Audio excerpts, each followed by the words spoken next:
Hello friends, welcome to our channel. Students, आज हम half yearly examination सितंबर 2022 class 11 subject economics solve करेंगे।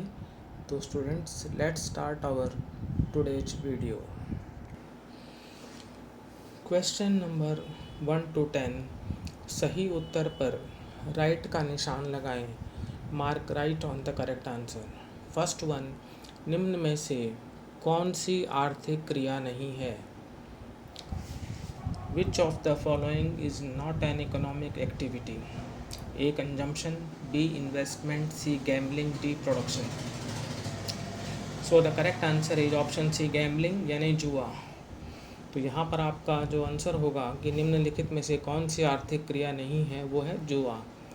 Second है, प्राथमिक आंकड़ों को एकत्रित करने का मुख्य स्रोत क्या है? What is the main source of collecting the primary data? A. Government publications, B. Publications of trade associations, C. Semi-government publications, D. Questionnaire. So students, the correct answer is questionnaire. Questionnaire is the main source of collecting the primary data. प्राथमिक आंकड़ों को एकत्रित करने का मुख्य स्रोत है प्रश्नावली। थर्ड क्वेश्चन, न्यायाधीश की विश्वसनीयता मुख्य रूप से किस बात पर निर्भर करती है? Reliability of sampling data depends on A size of sample, B method of sampling, C training of enumerators, D all of these. तो स्टूडेंट्स, इसका करेक्ट आंसर है ऑल ऑफ दीज, यानी size of sample, method of sampling, training of enumeration, all of these, उपरोक्त सभी। Now question 4, किसी तथ्य की वह विशेषता अथवा प्रक्रिया जिसको मापा जा सके और जिसका मूल्य समय के साथ परिवर्तित होता है, क्या कहलाती है? The characteristic or process of effect that can be measured and whose value changes with time is called A. variable, B. frequency, C. attribute, D. none of these। तो स्टूडेंट्स, का करेक्ट आंसर है option a variable यानी चर। Now question 5, आंकड़ों को स्तंभों एवं पंक्तियों के रूप में क्रमबद्ध व्यवस्थित करने की प्रक्रिया को क्या कहा जाता है? What is the process of arranging data orderly in the form of rows and columns called? A. textual presentation, B. tabular presentation, C. diagrammatic presentation, or D. none of these। So the correct answer is option B, tabular presentation। Now question 6, निम्नलिखित में से एक अच्छे वर्गीकरण की मुख्य विशेषता कौन सी है? स्पष्टता, सजातीयता, अनुकूलता, उपरोक्त सभी। Which of the following is a main characteristic of a good classification? A. clarity, B. homogeneity, C. suitability, or D. all of the above।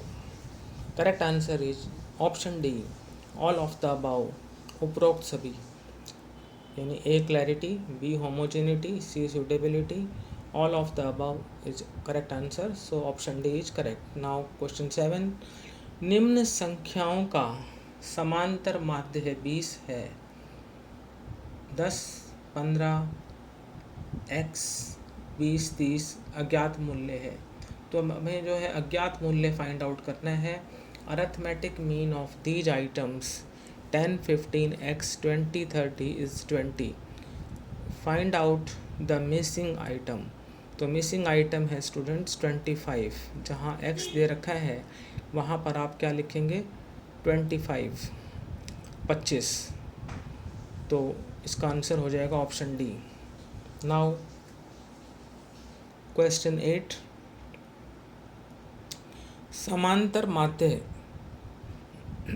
से लिए गए विचलनों के वर्गों के माध्य का वर्गमूल क्या कहलाता है? मानक विचलन, माध्य विचलन, विचरण और परास। What is the square root of the mean of the squares of deviation of items from their mean value called? A standard deviation, B mean deviation, C variance और D range. Correct answer is option A standard deviation यानी मानक विचलन। Now question 9, कौन सा सहसंबंध गुणांक सबसे मजबूत धनात्मक सहसंबंध को दर्शाता है? Which correlation coefficient indicates the strongest positive correlation? R is equal to 0.4, ये आपका ऑप्शन ए है। बी है R is equal to 0.2, C है R इज इक्वल टू 0.09 और डी है R is equal to 0.8। Correct answer is option D R is equal to 0.8। Now question 10, थोक मूल्य सूचकांक का मुख्य उपयोग क्या है? What is the main use of wholesale price index? A. Forecasting demand and supply, B. Estimation of monetary value and real value, C. Indicator of rate of inflation, D. All of the above। The correct answer is option D all of the above यानी उपरोक्त सभी। अब आते हैं question number 11 पर, तो उससे पहले डायरेक्शंस देख लेते हैं। 11 to 15 इन प्रश्नों के उत्तर 1-2 शब्दों में लिखें। राइट आंसर इन 1-2 वर्ड्स, 1 या 2 शब्दों में, 1 और 2 वर्ड्स। नाउ क्वेश्चन 11, व्यक्ति अपनी आवश्यकताओं की संतुष्टि के लिए वस्तु और सेवाओं का उपभोग करता है, क्या कहलाता है? What does a person called who consume goods and services to satisfy his needs? तो उसको हम कहते हैं उपभोक्ता यानी कंज्यूमर। क्वेश्चन 12 है आपका, किसी देश में जनसंख्या के आकलन के लिए किस विधि का उपयोग किया जाता है? Which of the method is used for the estimation of population in a country? तो वो होती है आपकी जनगणना विधि, जिसे हम कहते हैं सेंसस मेथड। नाउ क्वेश्चन 13, किसी वर्ग की उच्च सीमा तथा निम्न सीमा के औसत मूल्य को क्या कहा जाता है? What is the average value of the upper limit and lower limit of A class called? उसे कहते हैं मध्य मूल्य। क्वेश्चन 14 है, सहसंबंध का अध्ययन करने के लिए किस चित्र में विधि का उपयोग किया जाता है? Which graphical method is used to study the correlation? तो स्टूडेंट्स, सहसंबंध का अध्ययन करने के लिए जिस चित्र में विधि का उपयोग किया जाता है वो है प्रकीर्ण आरेख विधि। प्रकीर्ण आरेख विधि। नाउ क्वेश्चन 15, जो मूल्य किसी श्रृंखला में सबसे अधिक बार आता है उसे क्या कहते हैं? The value of a series that occurs maximum times in the series is called. तो जो मूल्य किसी श्रृंखला में सबसे अधिक बार आता है बहुलक कहलाता है, उसे क्या कहते हैं? बहुलक। तो स्टूडेंट्स, आज हमने क्लास 11 इकोनॉमिक्स के फर्स्ट 15 क्वेश्चन सॉल्व किए। रिमेनिंग क्वेश्चंस आप सेल्फ अटेम्प्ट कर सकते हैं। यदि आपको ये वीडियो अच्छा लगा तो इसको लाइक करें, शेयर करें, चैनल को सब्सक्राइब करें। Thank you.